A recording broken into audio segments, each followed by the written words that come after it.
Arsip. Selama ini arsip selalu dipandang sekedar sebagai tumpukan dokumen atau misalnya koleksi foto-foto lama yang tersimpan di sebuah almari tua di sudut ruangan berdebu yang jarang disentuh-sentuh gitu. Nah, padahal sebenarnya arsip itu memiliki makna yang lebih luas daripada sekedar hal-hal usang yang jarang disentuh kembali. Di kalangan akademisi sendiri, terutama bagi mereka yang bergelut di bidang ilmu sejarah, arsip itu memiliki makna yang sangat penting. Soalnya dalam setiap penelitian sejarah, posisi arsip sebagai bahan dasar untuk memahami masa lalu itu harus selalu ditakar ketersediaannya. Tanpa arsip-arsip yang memadai, biasanya sejarawan itu jarang ada yang berani melakukan tindakan penulisan sejarah. Bahkan di kalangan sejarawan sendiri itu ada adagium yang bilang kalau no document, no history. Tanpa dokumen, tak ada sejarah. Dari adagium tadi itu sebenarnya kita bisa memahami kalau ada korelasi penting antara arsip dan sejarah dalam usaha atau kerja-kerja pembangunan narasi sejarah kebangsaan kita. Beruntungnya di Indonesia sendiri ada satu institusi yang dikelola oleh negara yang memang bertugas untuk melakukan preservasi arsip. Letaknya itu di Jakarta Selatan dan namanya adalah ANRI atau Arsip Nasional Republik Indonesia. Semua sejarawan yang hendak melakukan satu penelitian sejarah biasanya akan menyisihkan budget mereka untuk melakukan kunjungan ke ANRI untuk mencari rujukan awal atau data-data awal yang memungkinkan mereka untuk memahami masa lalu dengan lebih baik. Dan begitulah semua narasi sejarah itu biasanya dibangun, termasuk dengan sejarah nasional kita.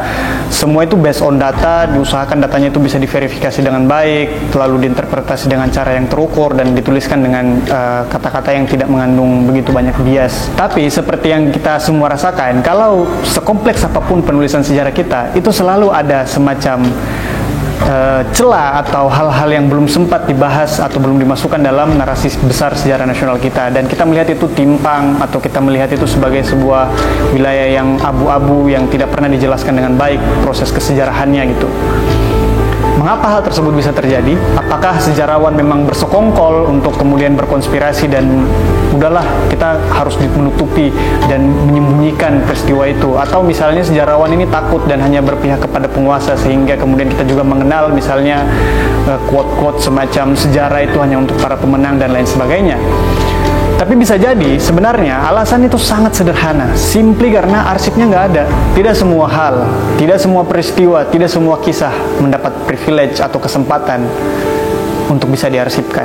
Konsekuensinya jelas, banyak cerita penting dari masa lalu itu yang tidak sempat terekam, tidak sempat diungkapkan kembali, dan akhirnya lindap ditelan waktu, ditelan oleh rabungnya ingatan, dan juga kemudian tersamarkan oleh klaim yang kadang-kadang itu sangat supranatural gitu.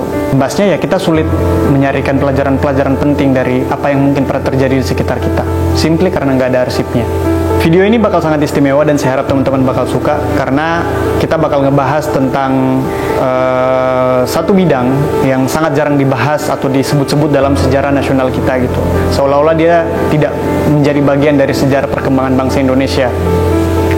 Padahal bidang ini merupakan ruh dari nyentriknya bangsa Indonesia itu sendiri, yakni kegiatan pengarsipan di bidang seni rupa kontemporer Indonesia.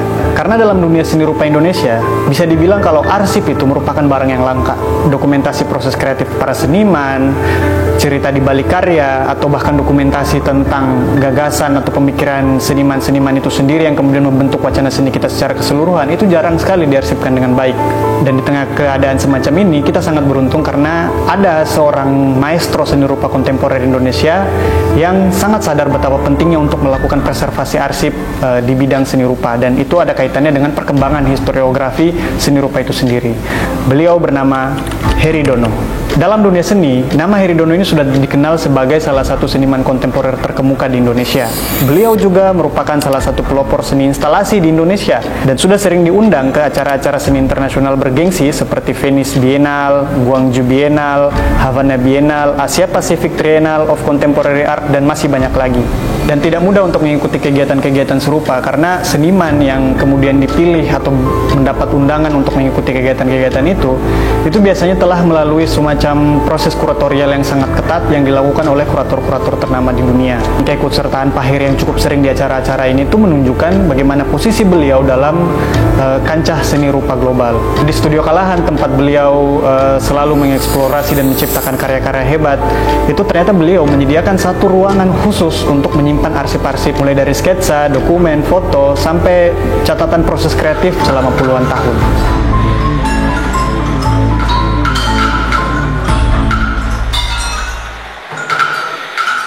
ketika tahun 2014 itu ada program yang namanya Jogja Open Studio. Nah, kemudian saya tata ruangan tengah itu untuk, kebetulan saya punya pohon duren dulu, tapi selama 6 bulan tuh karena pohon durennya udah mati, kemudian saya potong-potong menjadi papan, kemudian saya masukkan dalam kolam belakang selama 6 bulan. Kemudian saya buat rak, dan waktu itu pendisplayan kita untuk database-nya itu belum begitu baik ya, masih dalam bentuk-bentuk belum ada nomor-nomornya, belum mencari buku itu. Walaupun saya tahu buku itu berantakan, tapi saya tahu kalau mau nyari gambar ini di mana, saya nggak ngerti juga tuh. Saya bisa tahu nih buku yang ini yang favorit warna coklat atau apa gitu. Dari kecil tuh saya kumpulkan gambar-gambar ya, buku-buku saya, bahkan juga rapot gitu ya, rapot. Walaupun nilai rapot saya jelek ya, tapi tetap saya arsip. Kadang-kadang orang menganggap saya bukan siapa-siapa, terus ngapain saya nyatet-nyatet gitu kan. Di Jogja misalnya, itu banyak seniman yang nggak begitu peduli gitu pada pengarsipan dan apa yang terjadi itu sinkron ya. Jadi bukan arsip belakangan, terus pengerjaan misalnya karya, datanya itu nanti belakangan aja gitu, enggak. Tapi ketika seorang berkarya, itu arsip-arsip itu harus sekaligus disimpan atau dicatat, sehingga bukan mencatatnya nanti setelah 20 tahun atau apa gitu.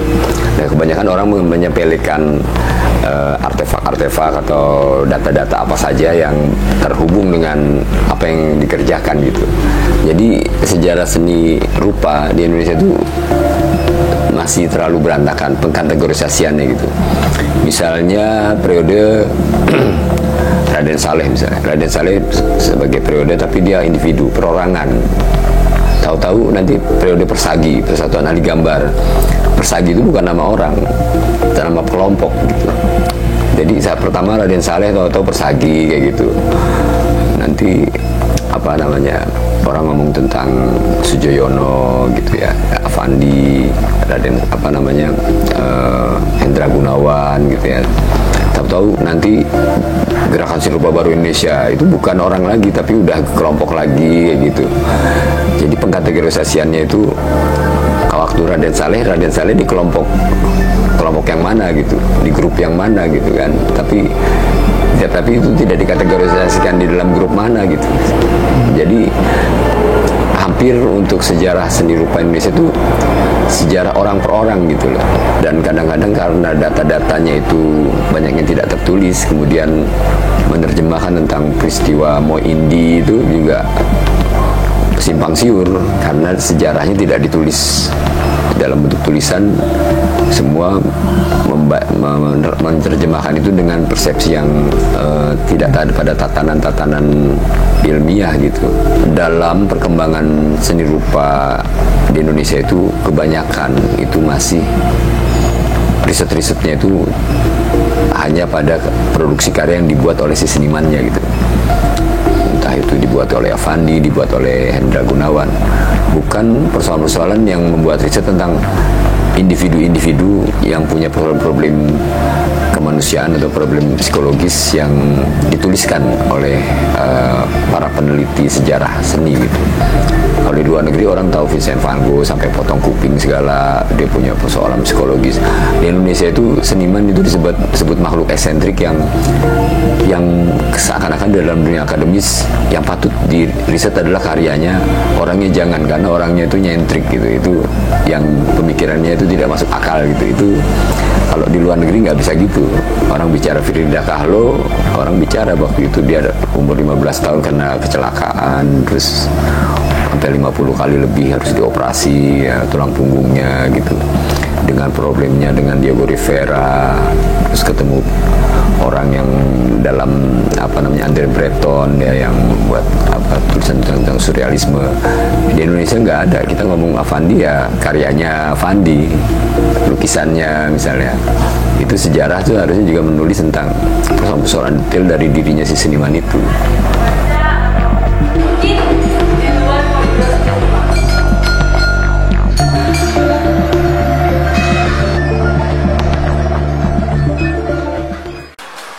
Di sini ada ribuan bahkan mungkin belasan ribu arsip ya, dan medianya atau formatnya tuh beda-beda. Ada arsip foto, ada arsip video, ada VHS atau video home system, ada arsip katalog pameran, ada arsip koran, surat kabar, majalah, kemudian video digital, arsip yang born digital juga ada, artinya arsip yang memang ketika diciptakan itu sudah berbentuk digital. Itu kayak arsip-arsip sekarang. Terus arsip tekstual kayak surat-surat korespondensi dengan galeri, dengan museum, dengan kurator atau sesama seniman. Terus ada catatan hariannya Pak Heridono, kemudian sketsa.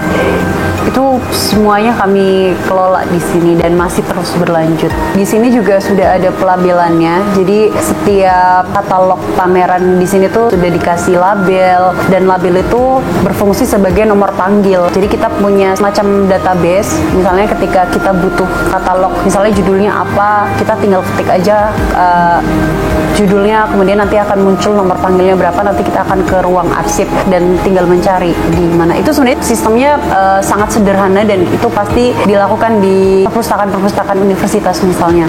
Beberapa tahun terakhir ini saya juga mendengar banyak akademisi dari Institut Seni Indonesia Yogyakarta di ISI Yogyakarta maupun dari kalangan akademisi yang lain dan juga para seniman yang mengatakan bahwa sejarah seni rupa kita tuh masih terpaku pada peristiwa yang itu-itu saja atau berpaku pada tokoh yang lagi-lagi itu. Kita kurang mengeksplor tema-tema dari sejarah seni rupa kita gitu. Dan ada satu guru besar yang bilang bahwa itu tuh disebabkan karena sejarawan tidak memiliki minat untuk meneliti tentang sejarah seni rupa. Itu barangkali betul, tapi dari saya sebagai pengelola arsip melihatnya ya karena tidak ada ketersediaan arsip gitu yang mau apa yang mau diteliti kalau misalkan tidak ada sumber yang bisa dibaca atau dicari.